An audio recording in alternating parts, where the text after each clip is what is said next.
kita ke udara pada malam ini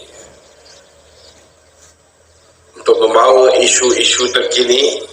Dan malam ini saudara, kita akan kupas berhubung dengan kenyataan yang dikeluarkan oleh Duli Yang Maha Mulia Tengku Mahkota Johor, begitu juga dengan keputusan kerajaan hari ini untuk mengampungkan harga ayam. Jadi ini antara dua perkara utama yang insyaAllah kita akan kupas dengan panjang lebar pada malam ini. Sesiapa yang nak bersama dengan kita, nak bertanya soalan, bolehlah ajukan soalan anda di talian 0194819495, 0194819495. Jadi malam ni siapa yang nak tanya soalan juga boleh boleh masuk dalam live saya di TikTok Datuk Lokman Adam, ataupun boleh komen di WhatsApp, di WhatsApp. Okey, tanpa melengahkan masa, kita mulakan dengan soalan-soalan daripada studio. Silakan. Okey, Dok. Dalam sesi podcast keluar sekejap, Dok, bersama dengan Tengku Mahkota Johor, Tengku Mahkota Johor ada mendedahkan bahawa Sultan Johor murka terhadap Presiden UMNO iaitu Datuk Seri Ahmad Zahid Hamidi kerana mendahului baginda dalam pelantikan Menteri Besar sewaktu pilihan raya negeri Johor. Betul ke, Dok? Okey. Pertama sekali saya ucap terima kasih kepada Kebawah Tuanku lah, sebab sebenarnya sebelum ni saya ada cakap tentang isu ni, tapi mungkin orang tak percaya, sebab orang menyerang Datuk Seri Zahid, mengatakan bahawa Datuk Seri Zahid telah menipu rakyat Johor. Konon-kononnya Datuk Seri Zahid lah yang menamakan Datuk Wan Hafiz sebagai Menteri Besar Johor. Sedangkan saya masih ingat lagi Datuk Seri Zahid beria mempertahankan Hasni Mohamad, walaupun akhirnya Hasni mengkhianati Datuk Seri Zahid dan mencemuh Datuk Seri Zahid. Tapi dengan kenyataan yang dikeluarkan oleh Kebawah Tuanku Mahkota Johor, akhirnya orang tahu bahawa memang Datuk Seri Zahid beria. Sebelum pilihan raya di Johor, beliau mengatakan bahawa UMNO akan mencalonkan nama Datuk Seri Hasni Mohamad sebagai calon Menteri Besar. Lepas kita dah menang 2/3 pun, sekali lagi beliau mengeluarkan kenyataan mengatakan bahawa UMNO akan mencadangkan nama Hasni Mohamad sebagai calon Menteri Besar.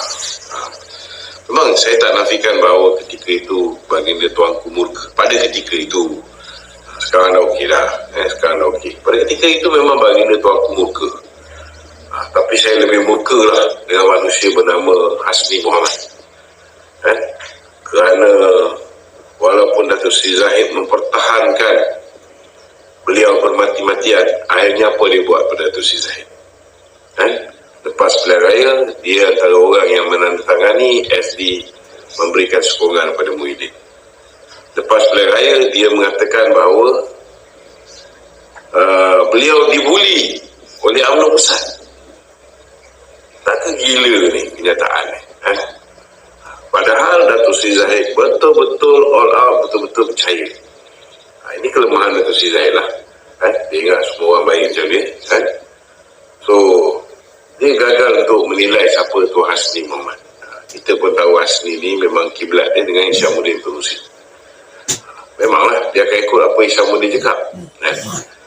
Isyamuddin suruh sokong Muhyiddin, dia sokonglah Muhyiddin. Pada ketika itu sepatutnya dia lebih tahu bahawa baginda Tuanku lagilah murka kepada manusia bernama Muhyiddin Yassin. Bukan setakat baginda Tuanku murka kepada Muhyiddin, almarhum Sultan Iskandar lagi murka. Saya masih ingat lagi ketika almarhum meninggal dunia, Muhyiddin nak terus pergi Iskandar pun tak boleh, kena standby dekat petak syaraf saya masa tu. Hotel tu dipanggil Hayat Sarjana, sekarang dipanggil apa? Crystal. Eh? Mungkin lah. Saya masih ingat lagi, dia tak boleh terus pergi memberikan penghormatan terakhir. Jadi ini cerita yang lepas, cerita yang lepas masa pilihan raya umum, pilihan raya negeri di Johor. Tapi sekarang dah okey dah, tak ada masalah. Okey? Betul. Pasal asli dia tu macam kita tengok. Dia bukanlah apa ni, Dato' Zahid mendahului tuanku. Sebagai ketua parti, memang dia boleh mencadangkan nama. Ini kita kena faham. Tugas kita ahli politik, tugas kita ialah memenangi pilihan raya. Lepas memenangi pilihan raya, kita boleh mencadangkan sahaja. Tetapi kuasa mutlak untuk memutuskan siapa yang patut dipilih menjadi Menteri Besar ialah kuasa Kebahagiaan Yang Maha Mulia Tuanku Sultan. Kalau di peringkat pusat sama juga. Kita boleh bekerja keras untuk memastikan kita menang pilihan raya, dan menang pilihan raya kita hantar nama untuk mencadangkan siapa Perdana Menteri. Tetapi kuasa mutlak terletak di tangan Kebahagiaan Tuanku yang Tuan Agong, siapa yang nak dipilih. Dan dalam konteks Johor, walaupun UMNO hanya mencadangkan satu nama, ini hak tuanku kalau dia kata dia nak 3 nama. Tak ada orang boleh ingkar. Dan 3 nama tu pun kalau tuanku nak suruh letak nama orang lain, kita kena tahu lah, itu memang kuasa Kebahagiaan Tuanku. Tidak ada orang boleh mempertikaikannya. Itu adalah harapan Presiden Parti untuk Datuk Seri Hasni dikekalkan. Tapi saya rasa Datuk Seri Zahid pun mungkin menyesal memberikan nama Hasni, mempertahankan dia bermati-matian. Last kali dia khianat kita. Saya yakin Datuk Seri Zahid pun mungkin terkilat dengan apa yang berlaku. Okey? Okey, Dok. Ya. Dalam podcast yang saya keluar sekejap, kalau untuk tengok masing-masing TNJ, KJ dan Syaril Hamdan ada mengeluarkan pandangan mereka terhadap prestasi PMX tu. Untuk ulas sikit. Itu hak masing-masing lah. Hak masing-masing. Macam KJ Poyo ni, dia kata dia bagi PMX B-. Syaril Hamdan okey sikit, dia kata dia bagi PMX A- kan. Tapi satu bagus kenyataan yang dikeluarkan oleh TMJ, dia cukup rasional. Dia beritahu bahawa PMX memang ada kemahuan untuk melakukan perubahan, untuk buat benda yang baik untuk negara ni. Cuma dia kata mungkin tim pasukan PMX tu tak cukup kuat lah. Mungkin yalah, kita kena faham satu bahawa kebanyakan yang dalam tim ni ialah muka-muka baru, orang-orang baru, di bawah kepimpinan baru Datuk Seri Anwar. Sudah pastilah kalau tidak ada pengalaman, belum pernah jadi menteri, mesti ada kelemahan di sana sikit, di sini sikit, biasa.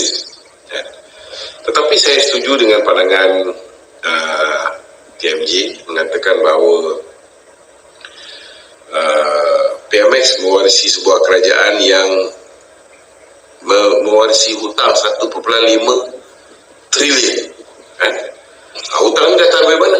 Hutang ni datangnya daripada Atuk Mahathir Mohamad dan juga daripada abah kau, Wahidin Yassin. So sudah pastilah dalam keadaan dia mewarisi sebuah negara yang mempunyai beban hutang yang begitu tinggi sehingga 82% berbanding dengan GDP kita, berbanding dengan dulu Datuk Seri Najib tinggalkan dengan 686.8 bilion. Hutang kita cuma 50.8% berbanding GDP. Jadi sudah pastilah tak banyak benda yang boleh dibuat oleh Datuk Seri Anwar kerana